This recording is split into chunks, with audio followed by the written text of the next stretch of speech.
Hello everyone, আসসালামু আলাইকুম। Welcome to জান্নাস mini kitchen. আজকের পর্বে আপনাদের তৈরি করে দেখাবো লেবুর শরবত।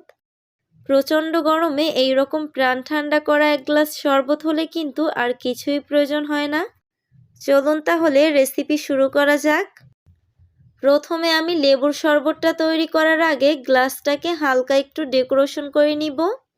গ্লাসের মুখে হালকা পানি লাগিয়ে চিনির মধ্যে ডিপ করে নিয়েছি। এতে করে শরবতটা সার্ভ করলে খুব সুন্দর দেখতে লাগবে। এবার শরবত তৈরির জন্য প্রতিটা গ্লাসে 2 চা চামচ করে লেবুর রস দিয়ে দিচ্ছি। সেমভাবে প্রতিটা গ্লাসে চিনি দিয়ে দিচ্ছি 2 চা চামচ করে। এবার এখানে বিট লবণ দিয়ে দিচ্ছি 1/4 চা চামচ করে।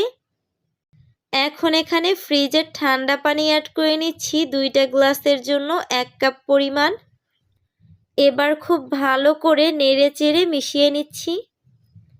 এই তো তৈরি হয়ে গেল প্রাণ ঠান্ডা করার মতো পারফেক্ট লেবুর শরবত। আবারও হালকা একটু ডেকোরেশনের জন্য একটা লেবুর স্লাইস গ্লাসের উপরে দিয়ে দিচ্ছি। আজকের মতো এখানেই বিদায় নিচ্ছি। সবাই ভালো থাকবেন। আল্লাহ হাফেজ।